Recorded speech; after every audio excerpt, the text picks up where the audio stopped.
Hello, guys and gals, me Mutahar, and welcome to another episode of Deep Web Browsing, Dank Web Browsing, Dark Web Browsing, getting close to that number 200.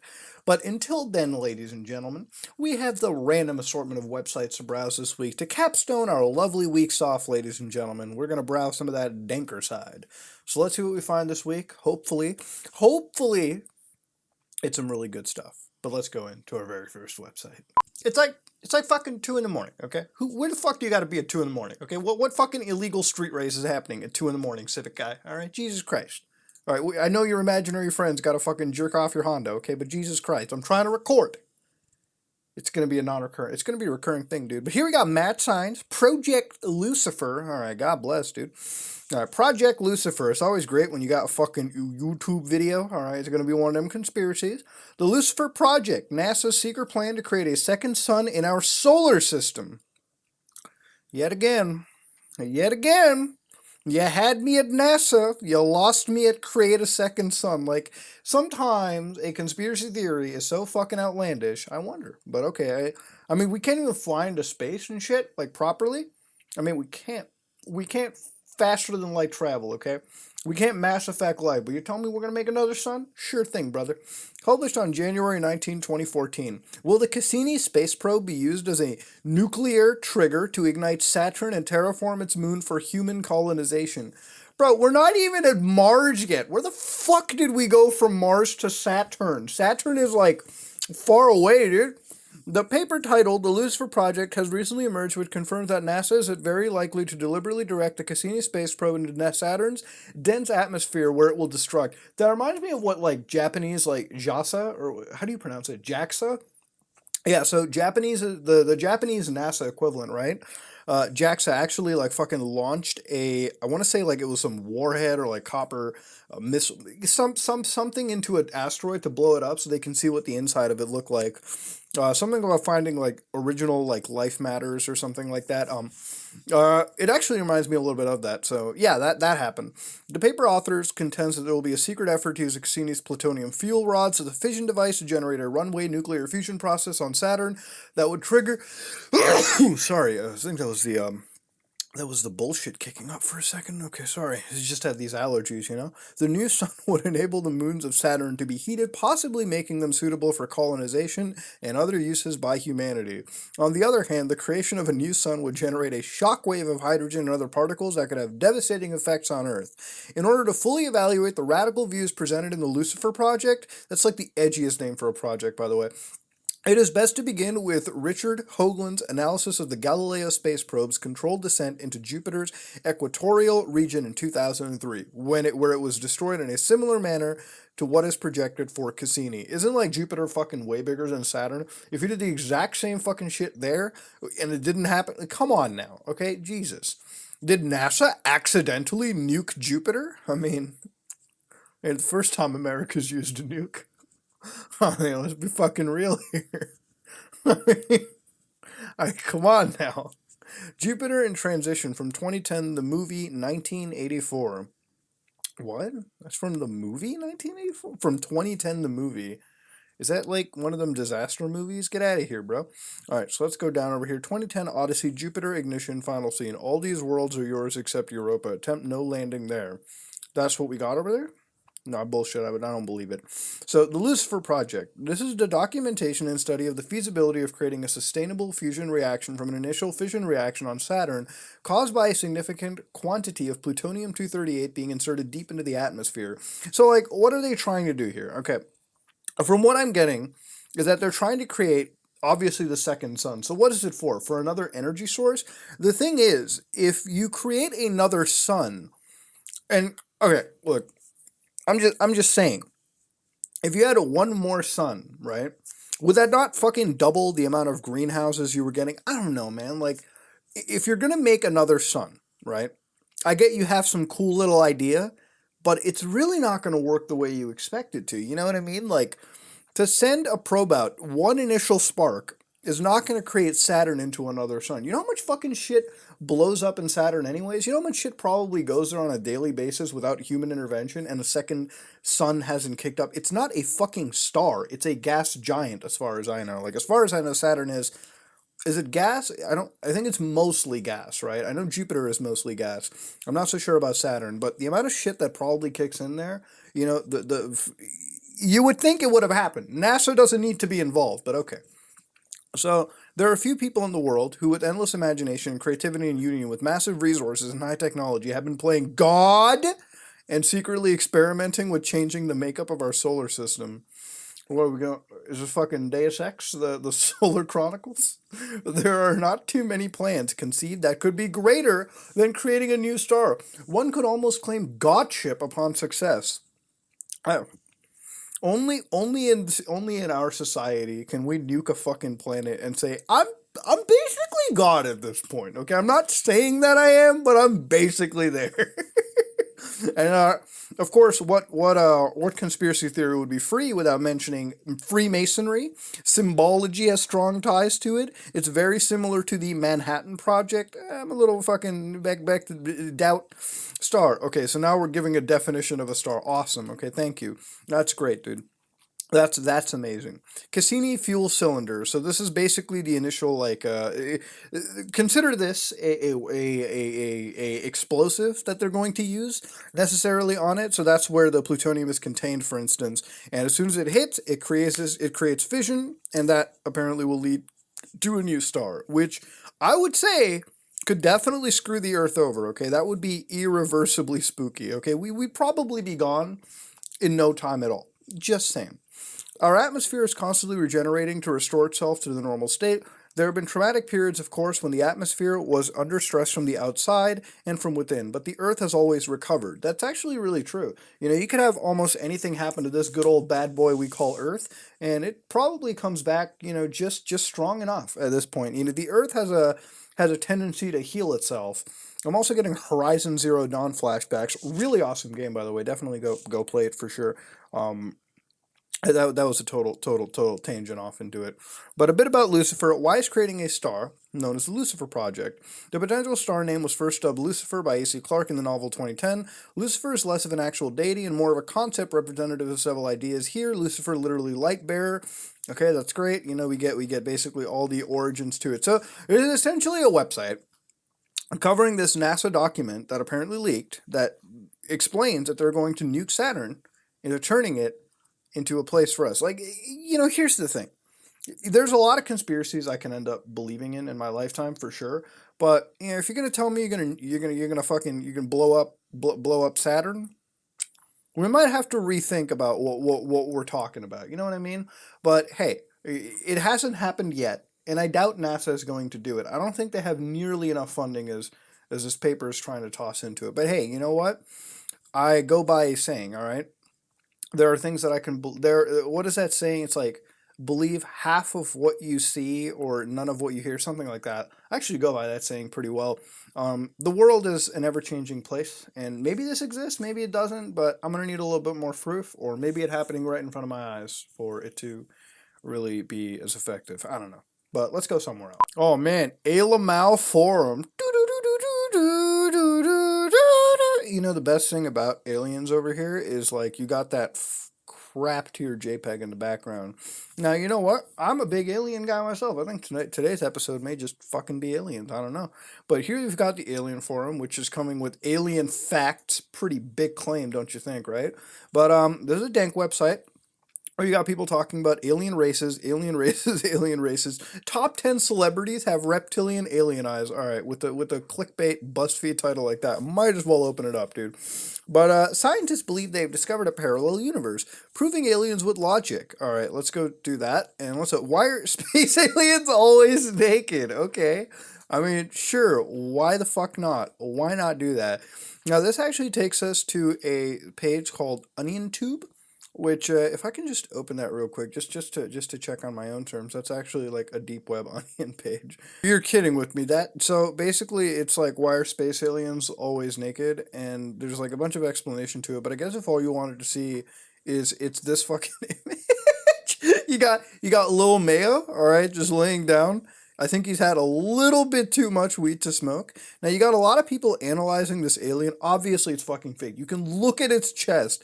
I don't care how many Minecraft pixels I'm looking at. This is not a real chest. This is like a faked out chest. So, the thing is, if you're going to show me, if you're going to show me photos like this that have already been proven like they're BS, we're gonna have some problems, all right? Now, if I go further into the video, oh, we have another alien to look at. Jesus, scary as shit. What the fuck is that? That's not even proper, dude. Like, these are okay. So some of them are new photos I've seen, but like, come on, man. All right, there's not. You gotta show me some videos. That's not an alien, okay? Space aliens don't need to show up naked. All right, guess what? This is not fucking Terminator rules. All right, you don't have to show up like that. So here you've got proving aliens with logic. I mean, I believe in aliens, so this would be great for me to see. Let's go look around over here. I mean, hey, I can even open up Paint and make something like this. That's cool. You can make fake UFO photos. Let's see this. First of all, the HTML is garbagely placed. Now, if I go over here, let's face it, the question was never, do aliens exist? The universe is infinite, I could fly a billion light years in any direction, and even with how sparse planets are, I'm guaranteed to hit a planet that can sustain life at some point. And there's a good chance that there's life forms on the planet. Absolutely true. In the world as big as ours, there's obviously going to be aliens. Like, there obviously has to be. At one point, we're going to be aliens for something else. So that's the whole concept of what an alien is, right? Something that doesn't belong to that part of the world or planet or whatever you want to call it. So, yeah, that's true. So I add the second. So are there aliens at a distance of Earth that could interact with them? Are these aliens actually intelligent enough to communicate back? I add the second one because bacteria on Mars are technically aliens, but no one's going to be jumping around in celebration saying first alien contact if we find a clump of cells on another planet. That is true, but it is a pretty substantial deal. I didn't even know we had bacteria on Mars. That's I mean, I don't follow a lot of space stuff anyways, but sure. So how do we 100% know that intelligent alien life exists near us? Well, think about it. Chances are we aren't the first planet that gained life. In fact, if you lined up every single civilization that ever existed, chances are we are a tiny dot at the end of the timeline. But to limit it to only include aliens that could probably interact with us, let's only include civilizations that could only come from the Big Bang. Assuming that only aliens in the observable universe could reach us, even then we still have about 13.8 billion years to use.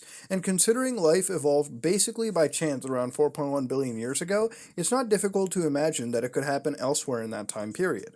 That is true. Like, one of the things that I definitely say is, as a person, I do believe in aliens, right? For sure. I mean, we definitely came into the world. We left a mark, but that's not to say that, I'm one of those believers that thinks that somewhere in the Andromeda galaxy, right? Let's just think about that. Andromeda is so far away from us, but somewhere in Andromeda, there is a planet that, if the conditions are like Earth, maybe there are, other human-like beings on that planet, right? Like, if the conditions are met, maybe there's another species, primate-based species like us, and maybe there's another fucking Andromedan Indian guy making Dank Web videos on their version of the internet. That could be that could be a realistic scenario, okay? I mean, to completely discount the fact that they don't exist, it's a little disingenuous, but yeah, that's just what I believe. Call me crazy, but that's what I think. But here we've got top 10 here they've got some actual alien races, and they've got a lot of fucking alien races. My God, oh my God, they've got way too many. But they've got Kili Tokert. Okay, they come from the constellation of Vela near the star Sahel Molif. They grow up to 2 meters tall and have a lifespan around 200 years. You got the Pleiadians, you got the Kilimir Auk Kors, gods of land, and it just keeps going on and on. Again, I would like to see where this came out from. But, I mean, really, no, actually, the Anunnaki, boys, the Anunnaki, that's one that I've heard of. There's legitimately lizards, I've seen that, though. Reptilians. Oh my God, there they are, reptilians, right there. They are the most feared of the reptoid species. They've been permanently on Earth for over 15,000 years. They come from the constellation Draco. They have infiltrated over 500 planets. Some, not all, have the power to shapeshift. They're very technologically advanced. They can travel interdimensionally. They were co-founders of the Illuminati. Oh my God. I mean, you got bullet points like that, everyone's going to laugh their ass off. But you know what? If you genuinely believe in it, if you believe the reptilians are part of that Illuminati that have come 15,000 years ago, I've got no proof against you, buddy. That could be very fucking true. But I'm gonna sit back. I'm gonna wait for the proof to come out on my end. And if you can prove me wrong, I'll believe it. I would love to be proven wrong. I'm one of those people that has an open fucking mind, and I'm not against discounting anything. If tomorrow the Earth was proven flat, then guess what? The Earth is flat. I'm not going to argue it. But what I am going to do is I'm going to switch web pages before I lose my goddamn mind. So let's go see something else. Oh, not this shit again, dude. Here we got Blowfly Girl. Oh, fuck. Not this shit again, dude. So, Blowfly Girl, from those of you who don't remember, was that really fucking disgusting shit that we saw that one time. All about oh, God, I don't even want to get into it. All about the girl that stuck fucking maggots in her, delicates. But let's go see over here. A few of my old contacts, it's a fucking dead deer, dude. This is just going to get worse. I would post a story of my second encounter with maggots. It's been about 2 years since it happened, and I had written about it on the next day of my Multiply page. Unfortunately, Multiply deleted the page. I lost the story and everything. I hadn't kept a copy because I did everything from a computer at work. It's all gone. A lot of details fade over time, but I tried my best to rewrite the experience. Once I got started, some of it came back to me, and I ended up really enjoying it. I'm glad I took the time. Hopefully, I haven't misremembered anything important. It happened on a Sunday afternoon while I was driving back home from Milwaukee. I can't remember now whether it was the weekend or Summerfest of Labor Day, but it was one of the two. As I mentioned the following Monday night, I wrote the whole thing out at work and uploaded it to my Multiply page. I even got brave and took some pictures before my hands got too... we're not looking at the photos, okay? It's not fucking happening. I uploaded a couple of those to the page too, only the ones that I felt safe showing. Not a lot of me in them, not a lot of my flabby, disgusting pale body in them. Actually, I really wish I had even those few back.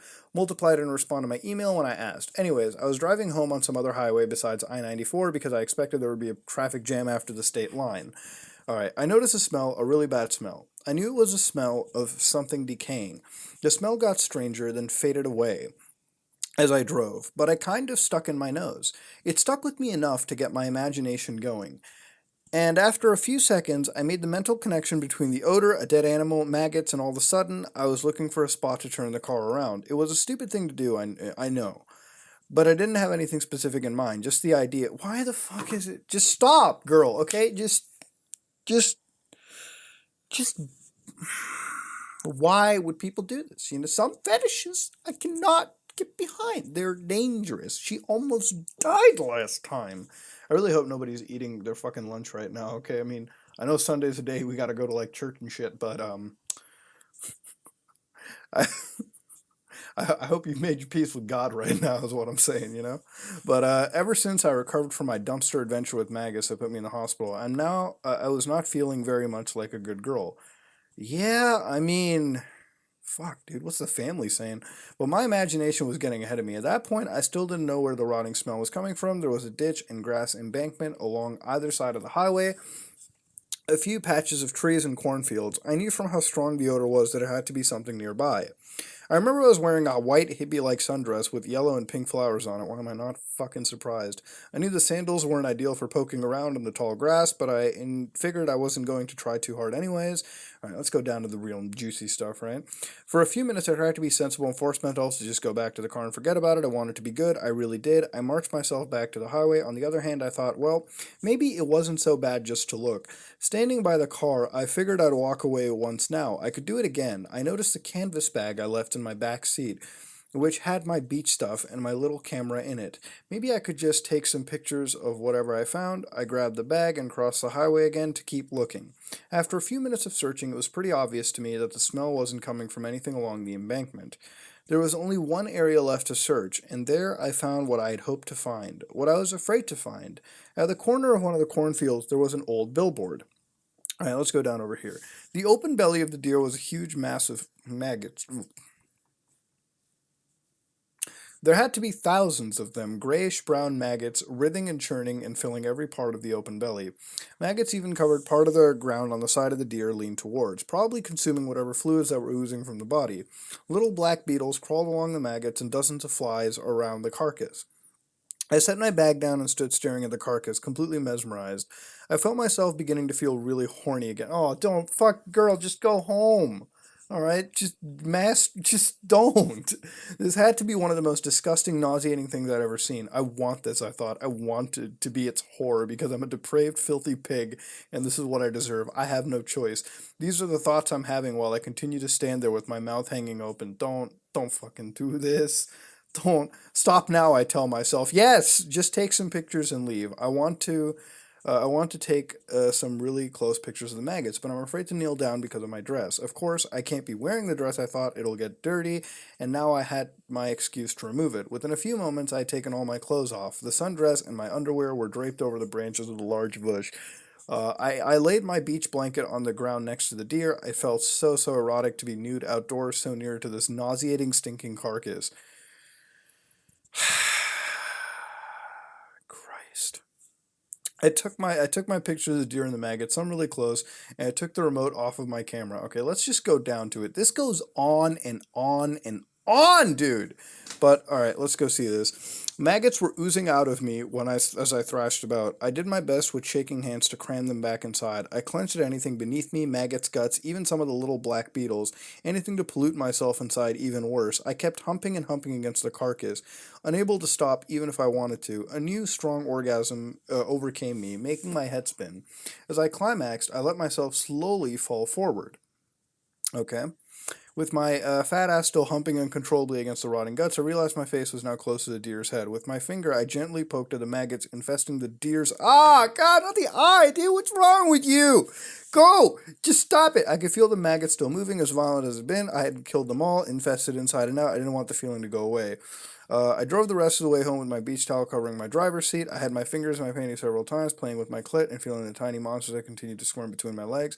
I didn't come at all, but I stayed close to it. Incredibly, I never became sick or had any infections from the experience, maybe because I got in the bathtub and cleaned myself really well as soon as I got home. My sundress, bras, and panties and beach towels all went in the trash, no big loss. What I really miss is the pictures I took.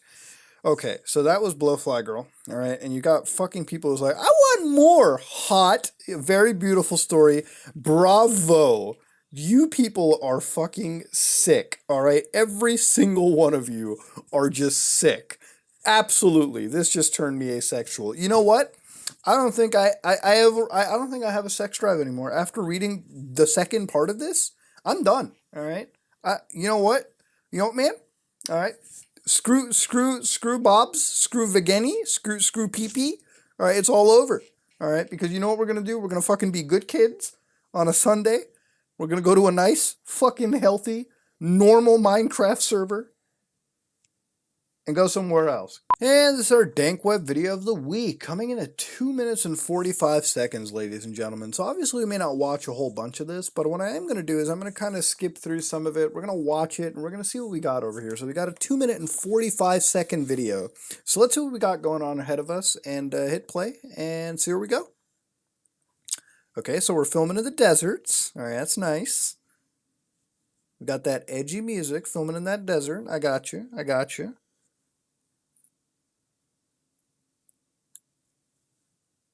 What is this? It's one of those like Dank Web vlogs. I actually like it a fair bit. It's actually in a fairly good quality. So we're gonna go into, I don't know, what the hell is that? It's a dude. It's a larva. Oh my god. 1956 plus 22 plus 29 plus 38 equals 8. So this is obviously, PEMDAS, which for those of you who don't know your order of operations, you would start with your brackets, parentheses, which are interchangeable, and then you would add it up and so forth. So this is actually a number that's equivalent to H. But let's go further into it. They've got this like weird 3D rendering of like, the audio is so weird. Oh, wait a minute, dude, that's the fucking Plague Doctor video, bro. That's a Plague Doctor. Oh my god. Remember the Dirty Dolan? Yeah, dude, that's the Plague Doctor vids. Okay, all right. Already this is a mishmash. All right, let's walk towards. Oh, we got a girl's face. It's not cool, dude. We got apparently kids crying over here. That's not really cool, bro. That's not good at all. You're just walking down the area. Okay, Plague Doctor videos right over here. That's cool. showcasing a sewage canal. It's nice. I mean, I really don't want there to be like a fucking screamer here. I hate anything with a screamer like this. It's not cool. Oh, Dirty Dolan Records again. Dirty Dolan Records for sure. Blacked out. Don't give me a horror face. Don't do it. Alright, it's like dark. We're walking in a place that is dark. Go a little bit further into it. Is somebody tied up? No, it's just garbage. Okay, we're back to the Plague Doctor, Dirty Dolan Records. Back into the dark, filming up stuff with a flashlight. I mean, I gotta like brighten this up in post and say, whoa, is that like a face, dude? That seems like a face, brother. I'm just saying. Okay, back to the Dolan Records again. It's a mishmash of everything. We're gonna get a screamer. Just watch. Don't do a screamer, bro. It's already at the end. Is that it? Yeah, that's the entire video. Okay, all right. So, ladies and gentlemen, this is the Dirty Dolan videos again. So, for what they are is, if you don't remember, there was the Plague Doctor mask videos, which, again, just to remind you, we put those videos into Adobe Audition, ran a spectrograph test on it, and found that there was actual snuff footage, or not footage, sorry, snuff photos hidden within those. So you could actually see like gore footage in those. But now that we've had that, right? This is just a mishmash of somebody doing some urbex stuff down into the canals or something somewhere. This is just going under a bridge, all right? And what we've got over here is going into that. So it's creepy. You've got the sepia tone to it, and then you've got this stuff, which is, you know, the larva hatching, and that's a really weird looking 3D rendering of it. And like the audio is really weird too, because it's like this weird crackling, and it's just kind of does make me feel nauseous thinking about it. But it could just be the sepia tone place. I mean, it is just trash and trash and trash. What is interesting is partially through here we have, you know, 2 photos of children.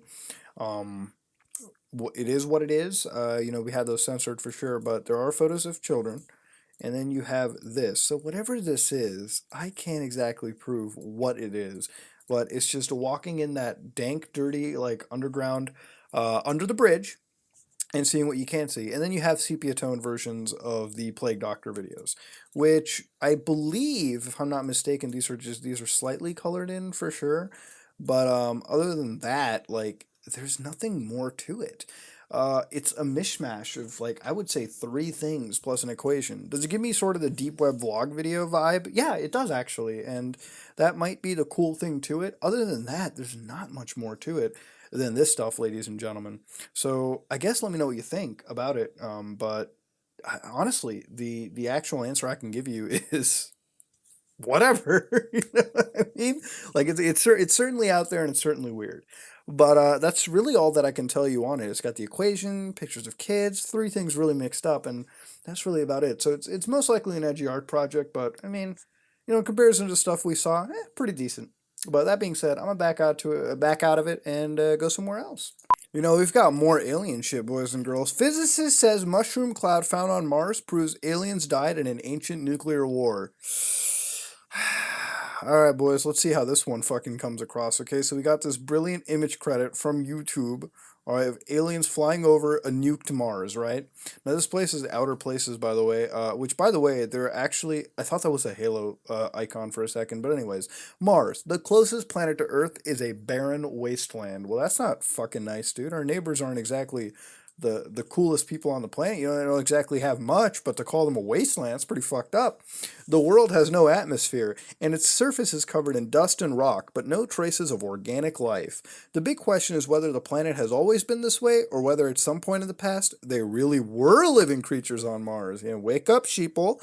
One theory amongst Mars enthusiasts is the possibility that the red planet might have once sustained life forms, but that these creatures were destroyed in a nuclear war that ravaged the planet. As strange as it may sound, some prominent scientists, such as physicist Dr. John Brandenburg, say there's plenty of evidence of the red planet that proves Alamal life on Mars were wiped by a nuclear war. All right, this is actually the first time hearing of the nuclear war on Mars. You know, we haven't we have these things called fucking telescopes, you know, that can show us what planets are. You know what I mean? Like we have it. Why have we not seen just if you have a nuclear war, right? You tend to have nuclear equipment. You tend to have broken ships. You tend to have elements of what shows warfare. We don't see that. I'm just saying. But anyways, let's go into it. The theory has been bouncing around for a while, but a new video from YouTuber Disclosed Screen claims to show evidence of the fallout from nuclear blasts. So let me actually open up the YouTube page real quick. So this is a YouTube. Are vegans healthy? Well, that's just a great thing to walk into. You've got 392 likes, 105 dislikes. Okay, Mars was alive. Mars is alive. Mars alive. It looks like Greenland to me. Humans existed on Mars before we came to Earth eons ago. The human species is older than the Earth. We have been on millions of planets throughout this universe. There has been many types of humans. What we will discover on Mars will be our history, nothing more. But by the time we can say, hey, look, we lived on Mars, Earth will probably be already destroyed as well. That is bleak, my friend. But are vegans healthy? Well, you know what? We'll fucking... That's an ad? For fucking what? Organify. Fuck this, dude. I don't want to. Organify? The fuck? Why am I focusing too much on this? Back to the Mars war. It's a fucking ad, dude. I was like, is that actually how the video starts? Jesus. No, it's great to see the black hole photo again. That's great. According to the YouTuber, pictures of Mars that are released by NASA are routinely edited or otherwise doctored to remove evidence of aliens. His proof of this potentially ongoing war, some blurry shapes from various NASA photos. So, I guess some of these photos are so blurry that we're able to figure out. It actually reminds me of a documentary me and Kyle watched on Netflix. So there's like a lot of these alien documentaries on Netflix. The best part about them is some of them come full featured with stupid shit, like really stupid shit. Like that there's a weapons factory that aliens run on Mars that apparently, ladies and gentlemen, is used to create weapons of WMDs that could attack Earth at any moment. If you want to experience the rabbit hole of absolute Netflix garbage, that is where you go to. I'm not even kidding. I'm actually not joking. It's great. But the claims that Disclosed Media makes are baseless, and he is far the only person to try this technique for generating attention. Many alien truthers claim to have found bizarre shapes and patterns on the rock of Mars. So I'm glad that this site doesn't fall for it. They're not like looking at this one video and it's like, well, I guess it's fucking real. You know what I mean? Like, thank you. So these people are picking. Like, here's the thing. My logic is when you look so far into something, your mind is going to start making shit up easily. You ever watch, like, for example, you ever watch like a ghost show, right?